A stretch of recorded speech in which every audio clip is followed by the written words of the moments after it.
தீபிகா, சென்னைக்கு குடிநீர் வழங்கும் ஏரிகளில் முக்கியமான ஏரிகளான செம்பரம்பாக்கம், பூண்டி, புழல் ஆகிய ஏரிகளில் இருந்து நீர்வரத்து அதிகரிப்பதால், கொட்டும் மழையால் நீர்வரத்து அதிகரிப்பதால் அணைகளில் இருந்து தண்ணீர் திறந்துவிடும் அளவும் அதிகரித்து வருகிறது. செம்பரம்பாக்கத்தில் இருந்து 500 கன அடி தண்ணீர் இன்று 12 மணி வரை திறந்து விடப்படும் என மாவட்ட நிர்வாகம் அறிவித்திருக்கிறது. இதனால் அடையாறு கரையோரங்களில் வெள்ளப்பெருக்கு ஏற்படுமா என்ற ஒரு அச்சம் ஏற்பட்டிருக்கிறது. ஆனால் நீர்வளத்துறையின் சார்பாக மக்கள் அச்சமடைய தேவையில்லை என்றும், மழையின் அளவு மற்றும் செம்பரம்பாக்கம் ஏரிக்கு வரக்கூடிய நீர்வரத்தின் அளவு ஆகியவற்றிற்கு ஏற்ப படிப்படியாக தண்ணீர் திறந்து விடப்படுகிறது என்பதால் அடையாறு கரையோரங்களில் வெள்ளப்பெருக்கு ஏற்பட வாய்ப்பு இல்லை என்று நீர்வளத்துறை மக்களை அச்சமடைய வேண்டாம் என்று அறிவித்திருக்கிறது. இதேபோல பூண்டி, புழல் ஏரிகளில் இருந்தும் 2000 கன அடி முதல் 4500 கன அடி வரை தண்ணீர் திறந்து விடப்படுகிறது. இதில் 4500 கன அடி வரை பூண்டியில் திறந்து விடப்படுவதால் கொசஸ்தலை ஆற்றில் வெள்ளப்பெருக்கு ஏற்படுகிறது. வெள்ளப்பெருக்கு ஏற்படுவதால் அந்த கரையோரத்தில் இருக்கும் மக்கள் மற்றும் குடியிருப்புகளில் நீர் புகும் அளவுக்கு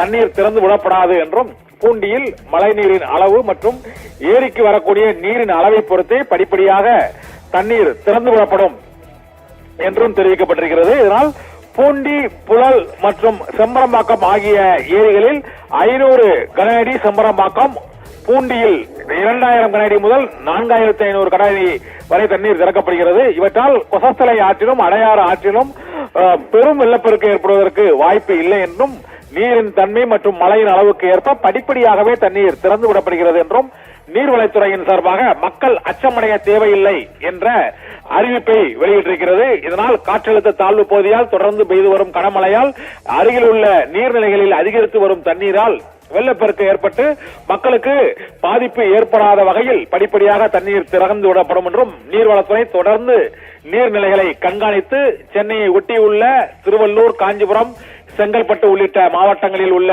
நீர்நிலைகள் மற்றும் அந்த ஆறுகள், அடையாறு, கொசஸ்தலை ஆறு உள்ளிட்ட ஆறுகளிலும் தீவிர கண்காணிப்பிற்கு பின்னரே தண்ணீர் திறந்து விடப்படுகிறது. மக்கள் அச்சமடைய தேவையில்லை என்று நீர்வளத்துறை அறிவித்திருக்கிறது. தீபிகா.